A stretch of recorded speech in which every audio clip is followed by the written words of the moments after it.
Teman-teman yang dirahmati Allah Subhanahu wa taala. Jadi ceritanya itu kita tahu kalau Fir'aun bikin peraturan, orang-orang Bani Israel itu nggak boleh ngelahirin anak laki-laki. Kalau ada bayi laki-laki yang lahir dari suku Bani Israel atau suku budak waktu itu akan langsung dibunuh oleh Fir'aun. Sebab Fir'aun bermimpi nanti akan muncul laki-laki Bani Israel yang akan menggulingkan kekuasaan Fir'aun. Diberlakukanlah peraturan ini. Setiap ada kelahiran diperiksa sama tentara Fir'aun, diculik, diambil paksa, kemudian dibenamkan di dalam pasir. Kemudian dilemparkan ke dalam sungai Nil. Kemudian diberikan kepada serigala. Kemudian disembelih hidup-hidup. Kemudian diberikan sebagai makanan singa di dalam kandang singa milik Fir'aun. Semua bayi Bani Israel itu dibunuh. Sampai akhirnya setelah sekian tahun laki-laki Bani Israel itu banyak yang sudah wafat karena udah tua, yang bayinya juga dibunuh, terjadilah kelangkaan. Susah mencari laki-laki Bani Israel. Sedangkan orang Mesir butuh laki-laki Bani Israel sebagai budak untuk bekerja, buat piramid, menggembala ternak-ternak mereka, jadi tentara-tentara dari para golongan budak. Setelah generasi laki-lakinya habis, akhirnya Bani Israel hanya bisa mengandalkan perempuan. Dan pastinya tidak bisa maksimal seperti laki-laki karena tenaga laki-laki lebih kuat dari perempuan. Walaisa dzakaru kal unsa.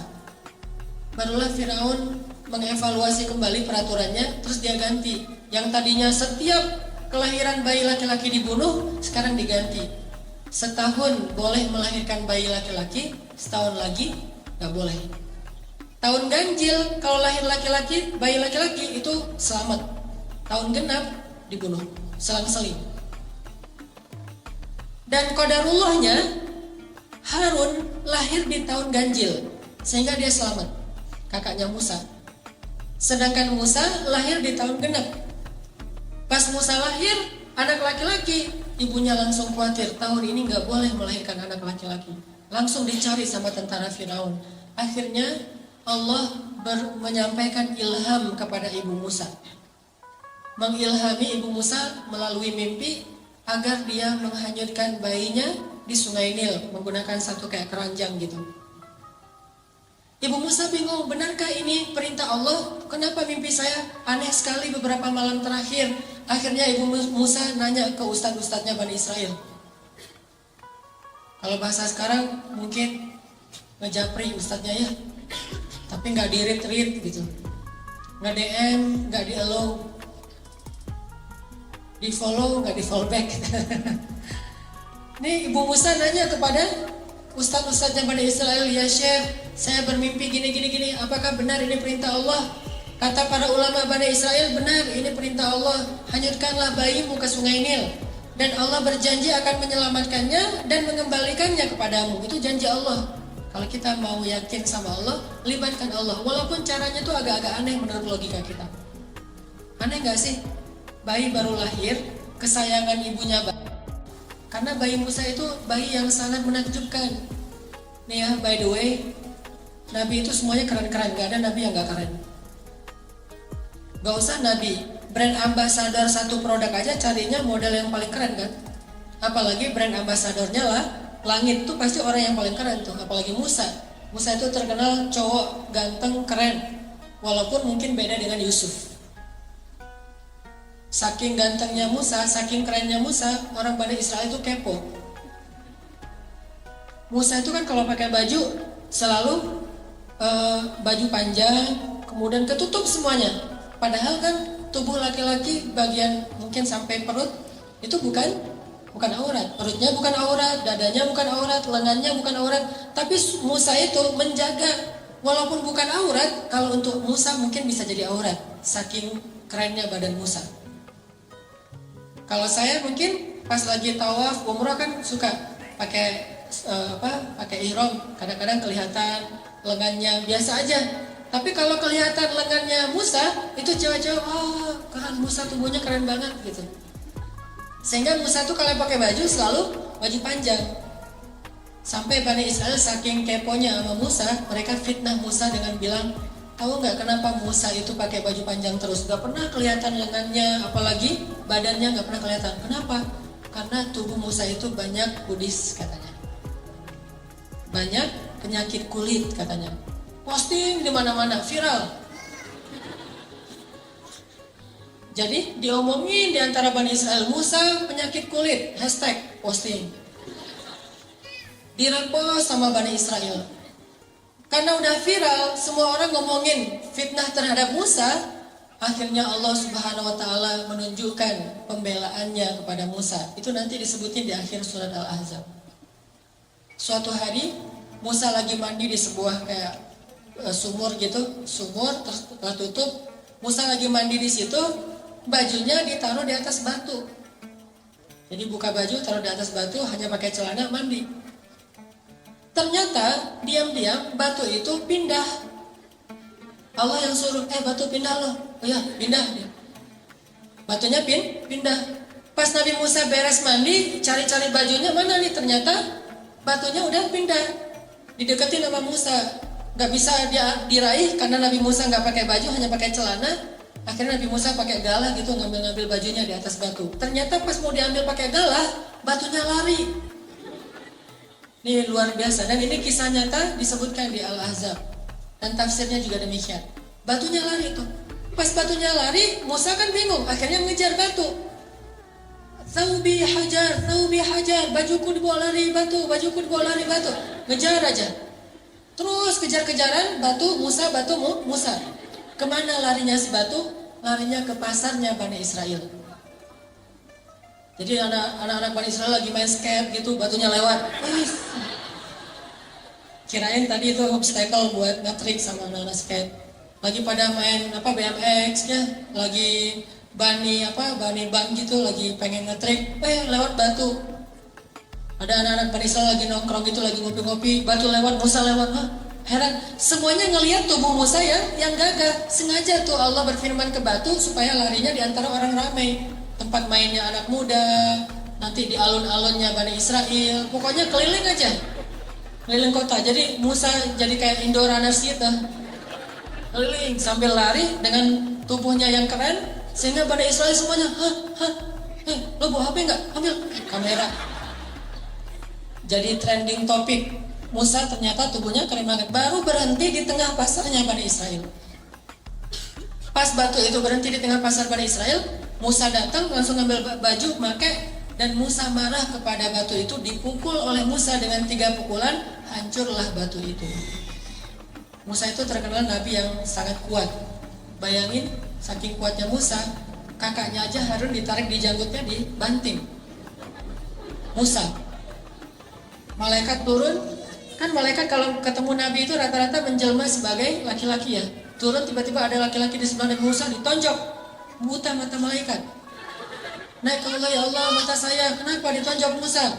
Sembuh, turun lagi, ya Musa saya malaikat. Oh kirain tadi begal gitu mau. Nah, Musa itu terkenal nabi yang sangat kuat. Dan ketika Musa masih bayi, namanya bayi nabi tuh, jangankan bayi nabi, bayi orang biasa aja kan lucu gitu, semua orang sayang kepada dia. Allah kasih rasa kasih sayang kepada seorang bayi, apalagi bayi nabi. Dan nabinya Musa pula yang memang luar biasa fisiknya, sehingga ibunya gak tega mau menghanyutkan bayinya. Tapi ini perintah Allah, dan yakinlah sama Allah, Allah pasti akan ngembaliin bayimu, gak akan celaka. Ini ujian buat keluarga Musa.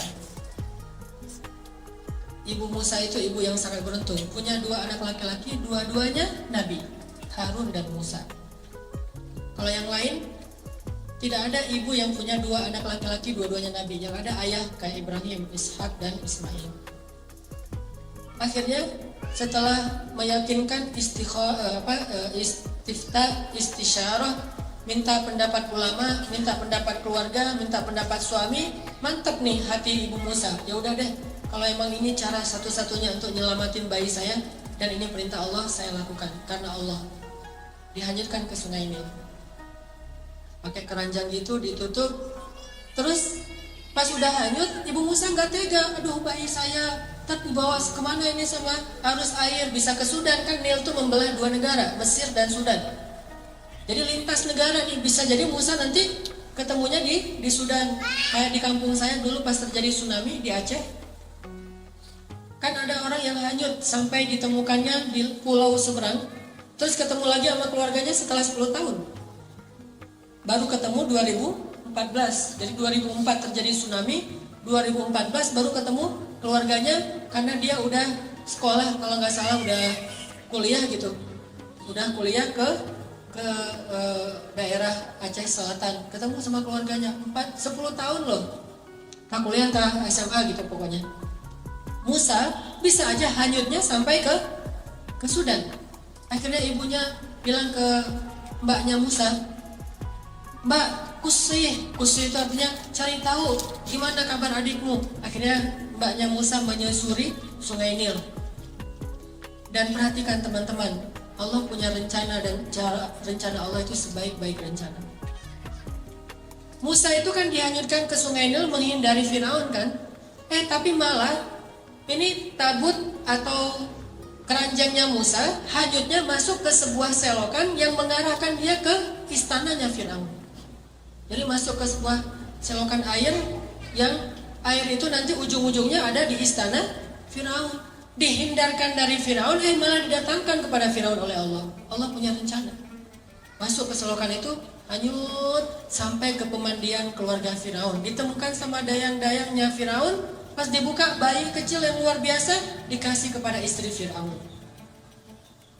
Lalu ketika diberikan kepada istri Firaun langsung jatuh hati kepada bayi Musa. Dan qadarullah, waktu itu istri Firaun belum punya anak, sehingga dia pengen banget punya anak laki-laki. Dipanggil sama istri Firaun ke suaminya, "Fir, aku dapat bayi loh," gitu. Kan manggilnya Fir. "Fir, sini loh, aku lagi dapat bayi nih." Bayi yang mana? Pas dilihat sama Firaun itu walaupun dia zalim, jahat, dia itu pintar. Namanya juga keturunan raja, kan Firaun itu julukan raja-raja Mesir. Kalau raja Yaman julukannya Dhu, kayak Dzun Nuwas, Dzulqarnain. Jadi Dhu itu Yaman. Kalau kayak di Mesir itu Firaun. Nah, Firaun ini karena keturunan raja, bukan orang bodoh, dia tahu ini bayi Bani Israel yang dibuang karena takut dibunuh. Akhirnya Firaun mengatakan, "Ini pasti bayi Bani Israel, akan saya bunuh." Kata istrinya, "Fir, kan kita nggak punya anak udah berapa tahun. Saya pengen banget punya anak. Kalau kamu mau bunuh dia, jangan sekarang deh. Kasih saya waktu untuk bisa bersenang-senang dulu dengan dia. Qurratu ainin li walak. Mudah-mudahan anak ini bisa menjadi kesenangan buat saya dan buat kamu." Kata Firaun, "Laki lalia, untuk kamu ya, untuk saya enggak. Ya udah, kamu simpan aja sesuka kamu. Kalau udah bosan kasih ya, biar gua bunuh." Kata Firaun. Disimpan dipelihara oleh istrinya Firaun. Pas dipelihara, ternyata hari pertama itu haus, nangis. Bayi Musa nangis dan istri Firaun. Ada yang bilang ini Asia, ada yang bilang bukan. Sebutlah misalnya Asia. Asia nggak punya ASI, akhirnya Asia pun membuat sebuah audisi menyusui di Mesir. Bikin spanduk segala macam, iklan di TV, audisi ibu menyusui. Siapa yang bisa menyusui anak istana, anak raja, maka dia akan diberikan kekayaan yang sangat banyak dan akan diangkat sebagai salah satu keluarga angkat raja. Wah, ibu-ibu pada ngantri pengen ikut audisi.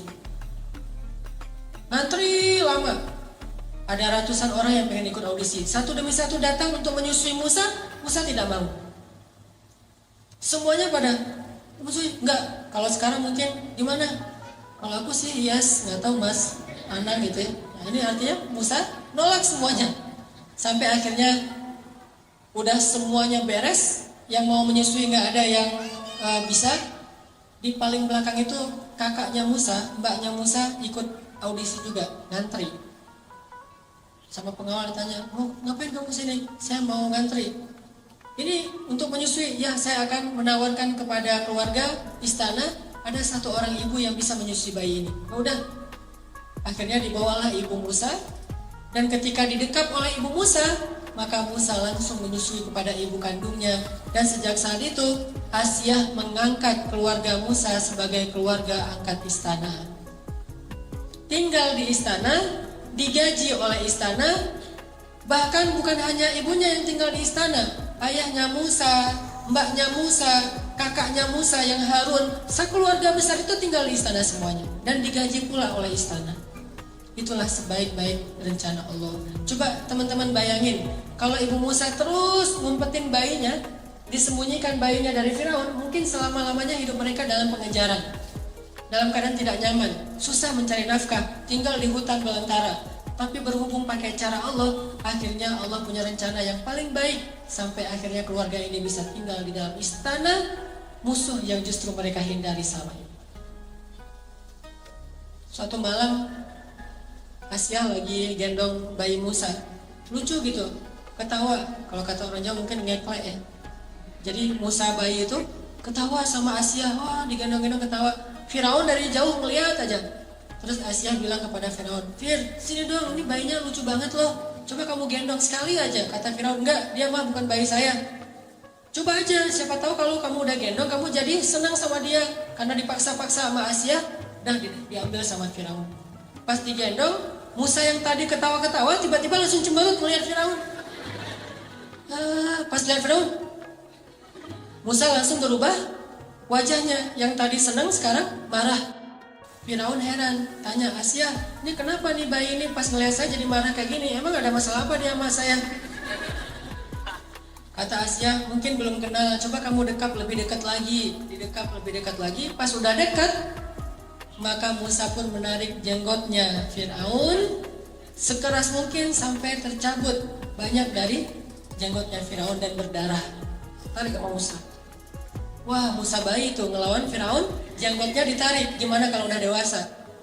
Ini kekuatan Musa. Akhirnya pas jenggotnya Firaun ditarik, Firaun emosi dilempar bayi Musa. Ini benar-benar bayi celaka segala macam, dia ngumpat-ngumpat, dia marah-marah, didekap oleh Asia. Asia nangis karena bayi kesayangannya dilempar oleh suaminya. Kemudian Firaun memutuskan, besok saya akan membunuh bayi ini. Pasti ini nih yang saya dapat dalam mimpi. Dan Asia sudah tidak bisa mengubah keputusan suaminya untuk membunuh bayi tadi. Akhirnya sepanjang malam Asia memeluk Musa, nangis, sepanjang malam nangis sama ibunya Musa. Tiba-tiba Allah kasih ide, ilham ke dalam pikirannya Asia, gimana cara menyelamatkan Musa. Pas paginya, Asia bilang kepada Firaun, suamiku, saya tidak akan menghalangi kamu untuk menghukum bayi ini. Tapi sebelum engkau menghukum dia, beri saya satu kesempatan supaya semakin yakin apakah bayi ini sadar ketika mencabut janggutmu atau tidak sadar. Kalau dia sadar, silakan kamu hukum. Kalau dia tidak sadar, maafkanlah dia. Karena dia hanya bayi, anak kecil yang tidak ngerti apa-apa. Kata Firaun, gimana cara membedakan dia sadar dan tidak? Kata Asia, taruhlah bayi ini di tengah, di sebelahnya ditaruh bara api, di sebelahnya lagi ditaruh roti. Kalau bayi ini sudah bisa berpikir, dia akan memilih roti. Tapi kalau bayi ini namanya juga anak kecil nggak ngerti, dia mungkin akan memilih bara api. Kalau dia memilih roti, maka hukumlah dia. Tapi kalau dia memilih bara api, maafkanlah dia. Ditaruh Musa di tengah. Oh, logis juga nih kata Firaun. Ya udah dicoba aja deh. Pasti dia akan milih roti. Masa api panasnya juga udah menjauh kan? Dia pasti akan ngambil roti atau kayak permen gitu. Ditaruh Musa di tengah, di sini bara api, di sini makanan. Ternyata Musa bangun dari duduknya, mengambil bara api, dimakan oleh Musa, dan kemudian Musa kesakitan dan menangis. Sejak saat itulah lidah Musa menjadi luka dan menjadi agak cacat. Baru sembuh nanti ketika ketemu lagi Firaun itu berdakwah. Di situ ada doa, Rabbi shrah li sadri wa yassir li amri wahlul 'uqdatan min lisani yafqahu qawli. Mudahkanlah lisan saya berucap ya Allah supaya dia faham. Gara-gara apa lisan Nabi Musa itu bermasalah? Gara-gara makan bara api. Pas makan bara api langsung dia muntahin lagi. Dia nangis-nangis karena kesakitan. Dipeluk oleh Asia, diberi obat. Dan ketika itu Asia mengatakan, tuh lihat bayi ini gak ngerti apa-apa. Masa kalau dia ngerti dia mau makan bara api, maafkanlah dia wahai suamiku. Akhirnya Firaun mengatakan, ya udah berarti dia memang bayi yang gak ngerti apa-apa, dimaafin. Selamat Musa. Lihat cara Allah menjaga hambanya. Allah itu punya banyak rencana. Allah itu maha kuasa. Jadi kalau kita ngandelin Allah, selalu ada jalan keluar. Sesulit apapun kondisi kita, kalau kita ngandelin Allah, selalu ada jalan keluar. Hanya kadang-kadang kita nggak sabar menunggu datangnya jalan keluar itu. Padahal jalan keluar Allah itu Allah datangkan melalui jalan kesabaran. Jadi kalau kita pengen dapat pertolongan Allah, jalannya itu adalah sabar. Tunggu sampai datangnya pertolongan Allah. Karena menunggu datangnya pertolongan Allah itu ibadah. Orang sakit menunggu sembuh itu ibadah. Orang yang miskin menunggu dapat rezeki sambil berikhtiar itu ibadah. Jomblo menunggu ada yang datang, terutama yang perempuan nih, nunggu ada yang datang ke rumahnya ngetuk pintu dan melamar dia, itu adalah ibadah. Tapi pengennya sih ibadahnya jangan lama-lama ya, cepat ada yang datang gitu. Karena pengen beribadah yang lain, bukan hanya ibadah menunggu, tapi ibadah mencintai, ibadah suami istri. Artinya libatkan Allah dalam hidup kita, libatkan Allah dalam masalah kita, libatkan Allah dalam segala urusan kita. Tidak ada yang kecewa ketika melibatkan Allah dalam urusannya. Saya teringat kisah seorang ibu di Mesir. Ini kisah nyata dan terjadi sekitar 20 tahun yang lalu lah di Mesir. Jadi ada seorang ibu janda dengan satu anak bayi dan tidak ditinggali apa-apa oleh suaminya. Suaminya meninggal dalam keadaan miskin. Dan ibu ini juga keluarga besarnya orang miskin semuanya. Tidak ada yang mampu. Akhirnya setelah dia menjadi janda, dia kerjanya ganti-ganti. Kadang jadi pembantu di rumah orang, kadang di pasar, segala macam. Pokoknya gak punya pekerjaan tetap untuk bisa menafkahi bayinya. Baru sekitar sebulan ditinggalkan suaminya, bayinya sakit keras, panas tinggi, panas luar biasa. Terus panas tinggi mau dibawa ke rumah sakit, gak punya biaya, beli obat aja gak ada duit, makan aja belum hari itu. Hanya dikasih minum air putih, dikompres, kasih minum air putih, dikompres, sambil menangis. Bayinya terus menangis sepanjang hari, sampai malam hari bayinya berhenti menangis karena sudah lelah. Capek seharian nangis, akhirnya ketiduran. Bayinya tidur. Ketika bayinya tidur jam 12 malam, ibu ini dalam keadaan bingung. Beliau kemudian berwudu, kemudian sholat 2 rakaat. Setelah selesai sholat 2 rakaat, ibu ini berdoa kepada Allah. Rabbi, saya ini adalah perempuan yang tidak punya wali, tidak punya suami, tidak ada yang menafkahi saya.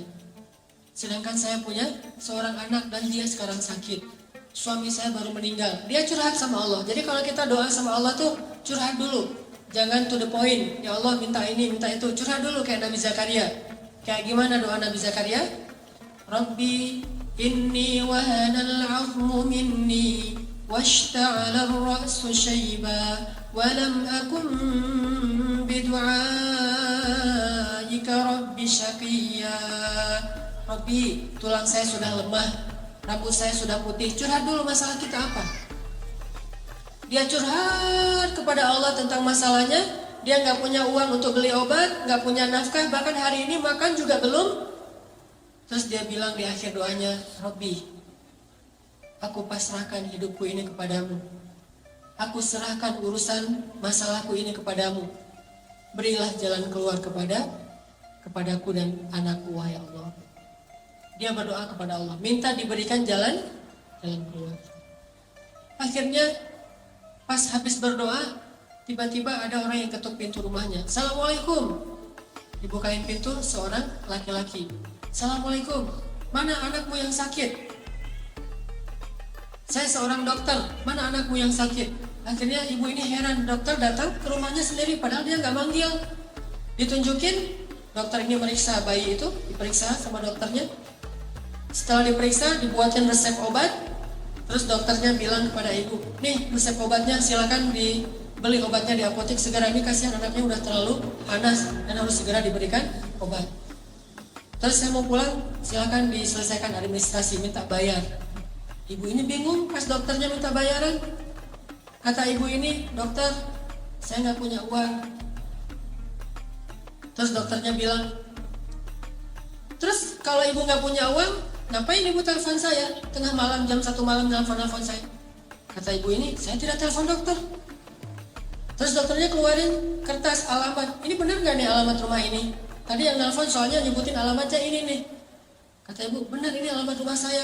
Terus mana laki-laki yang tadi nelfon? Kata ibu ini, saya nggak punya suami, nggak ada laki-laki di rumah. Ini telepon aja ibu, nggak ada di rumah. Handphone atau telepon rumah nggak ada. Baru dokter ini curiga. Terus siapa yang tadi menelpon dokter tengah malam jam 1? Sekitar 15 tahun yang lalu lah terjadi di Mesir. Dokter ini duduk, nanya kepada ibu, ibu sebetulnya apa yang terjadi? Apa yang terjadi tadi jam 1 malam? Ibu ini cerita kondisinya, masalah anaknya, terus dia cerita jam 1 malam tadi dia baru telepon Allah. Dia sholat 2 rakaat, dia berdoa kepada Allah. Entah gimana ceritanya, entah malaikat, entah manusia, pokoknya Allahu alam, Allah yang mendatangkan dokter itu ke rumahnya. Mendengar cerita ini, dokternya merinding, terharu, akhirnya datang lagi periksa lebih serius lagi bayinya. Terus keluar cari obat sendiri dokternya ke apotek, datang lagi kasih obat, kemudian ngasih lagi hadiah untuk keluarga ini untuk 1 bulan. Dan sejak saat itu dokter ini suka memberikan nafkah rutin kepada keluarga ini setiap bulan. Dan kadang-kadang dipanggil ke rumah untuk bantu-bantu di rumahnya. Artinya Allah punya banyak cara untuk membantu hambanya. Panggil aja Allah SWT. Ada apa-apa, telepon Allah. Dan telepon Allah itu paling enak tuh, gak pernah di-reject. Nelfon manusia, di-reject tuh. Nelfon, kan suka ada tulisan saya lagi meeting, lagi nyetir, kan ya? Atau lagi galau gitu kan, bisa juga custom, bisa tulis sendiri lagi galau. Itu kalau nelfon manusia. Kalau nelfon Allah, nggak pernah Allah nggak reject telepon hambanya. Ujibu da'watad da'i idza da'an. Saya pasti akan ngangkat telepon orang yang nelfon saya. Kalau kita analogikan dengan telepon, pasti Allah angkat. Sesibuk apapun Allah, kullu yaumin huwa fi sya'n. Setiap hari itu emang Allah sibuk, tapi Allah nggak pernah disibukkan. Sibuk ya, tapi disibukkan nggak. Allah punya banyak urusan ya, tetapi tidak pernah kewalahan. Telepon Allah. Dan telepon Allah itu nggak perlu hafal nomornya. Aduh, nomor telepon Allah berapa ya? Belum di save misalnya. Nggak perlu, tinggal bilang Allah, langsung ke connect ke langit. Nomor telepon Allah itu cuma bilang Allah aja. Robbi, ilahi, bebas, nomornya banyak. Dan semuanya aktif, nggak ada nomor itu sudah tidak aktif. Sudah apa misalnya? Nggak ada. Allah pasti mengangkat telepon kita. Dan menelpon Allah itu gak ngabis-ngabisin kuota, gak ngabis-ngabisin pulsa, sama sekali gratis. Gak makan pulsa, gak ngabisin kuota, gak perlu hafal nomor. Gak ada yang misalnya lagi telepon dengan yang lain jadi kita nunggu dulu ngantri. Gak, telepon Allah itu paling mudah ketimbang nelpon manusia. Ada masalah tinggal bilang ya Allah. Allah langsung mengatakan abdi, alakah hajah, wahai hambaku apa kebutuhanmu. Bahkan di waktu tertentu Allah yang datang kepada kita, bukan cuma kita telepon Allah jarak jauh, Allah datang kepada kita. Sepertiga malam terakhir Allah turun ke langit dunia. Terus Allah mengatakan, adakah orang yang membutuhkan pertolongan, aku tolong. Hal min dhi hajah, adakah orang yang butuh ampunan, aku ampuni. Adakah orang yang butuh keajaiban, aku berikan keajaiban dalam hidupnya. Allah sendiri yang nanya kepada kita. Jadi ada masalah sedikit, telepon Allah. Minta Allah terlibat dalam urusan kita. Gak usah khawatir karena Allah itu akan mengangkat telepon kita. Allah gak mungkin ngecewain hambanya yang berdoa kepadanya. Langsung hubungi Allah. Dan tahu cara supaya doa kita itu benar-benar langsung menggetarkan arasy. Kalau kita pengen doa kita itu menggetarkan arasy, pas kita telepon Allah itu deringnya itu kenceng, berdoalah dengan hati. Doa itu bukan hanya dengan suara yang lantang, walaupun itu juga kadang dibolehkan. Tapi ada doa yang suaranya lirih, tapi arasy di langit itu bergetar. Doa siapa? Yang pelan banget, tapi arasnya bergetar. Doa Nabi Yunus alaihissalam. Subhanaka inni kuntu minadh dhalimin. La ilaha illa anta subhanak Inni kuntu minadh dhalimin. Doanya pelan. Bayangin saking lirih dan pelannya doa Nabi Yunus, ikan paus yang menelan beliau aja nggak dengar kalau Nabi Yunus lagi berdoa di perutnya, nggak dengar. Jadi ikan paus tuh nggak, lagi baca apa sih lo di perut gua? Nggak, ikan pausnya aja nggak dengar apa yang dibaca oleh Nabi Yunus.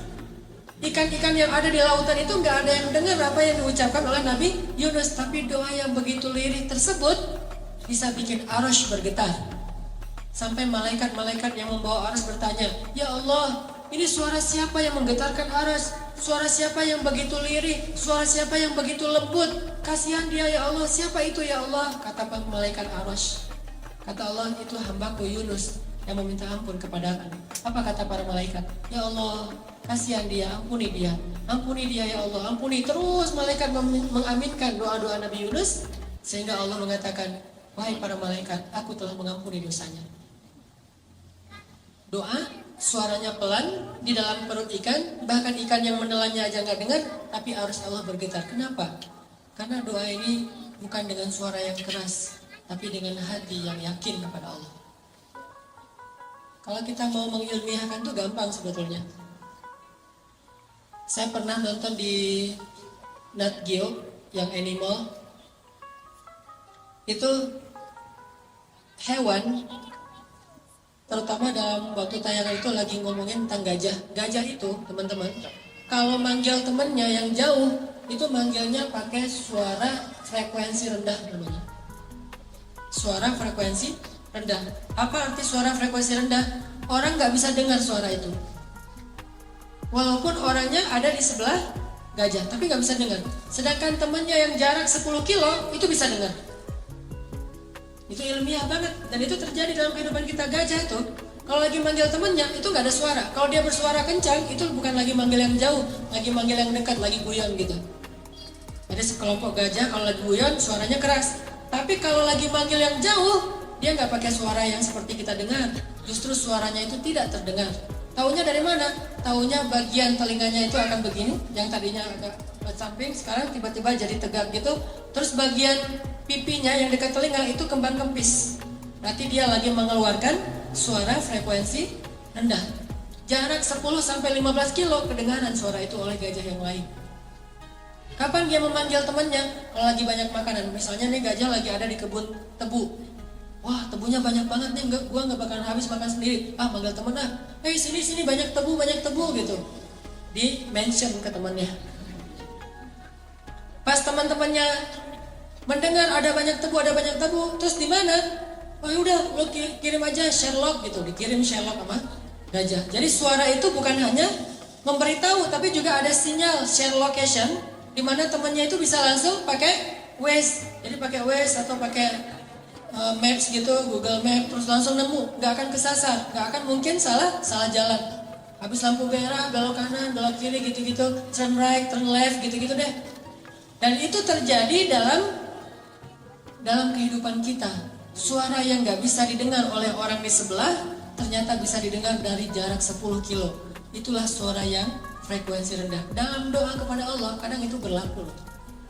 Doanya tuh pakai frekuensi rendah. Bahasa surat Maryam, frekuensi rendah itu nidaan khafiyah, suara yang rendah, suara yang lembut. Dzikru rahmati rabbika 'abdahu Zakaria idh nada rabbahu nidaan khafiyah. Di ayat ketiga surat Maryam. Nidaan khafiyah, suara yang lembut, suara yang rendah. Tapi suara yang lembut ini menggetarkan aras yang jaraknya entah berapa miliar tahun cahaya. Jadi kalau kita mau telepon Allah, telepon pakai hati yang yakin. Ilahi, Robbi, suaranya gitu doang. Bahkan mungkin teman di sebelah juga gak ngerti apa yang kita omongin. Tapi Allah sami'ud du'a. Allah itu sangat bisa mendengar apa yang kita ucapkan. Minta sama Allah, sal tu'toh, minta pasti dikasih. Itu kalimat janji Allah tuh, sal tu'toh. Kamu minta pasti dikasih, gak usah khawatir. Ada lagi kisah di zaman Harun ar-Rasyid. Seorang ulama seorang ahli ibadah yang difitnah. Dia difitnah berzina, sehingga sebelum dia disidang dan diputuskan akan dicambuk, maka dia dipenjara dulu. Pas dia dimasukin ke penjara, digembok penjaranya, ada pengawalnya, dia di dalam. Suatu saat habis dia di penjara, Khalifah Harun al-Rasyid pergi ke masjid sholat. Pas sampai di masjid, Harun al-Rasyid melihat orang yang tadi di penjara itu sudah ada di dalam masjid, lagi sholat sunnah. Al-Rasyid bingung nih, kayak mirip tadi, kayak pernah ketemu orang ini di mana ya? Oh, ini yang tadi di penjara nih, kenapa ada di sini? Siapa yang lepasin dia? Setelah selesai sholat, orangnya udah nggak ada, balik ke penjara, ngelihat dia di dalam penjara.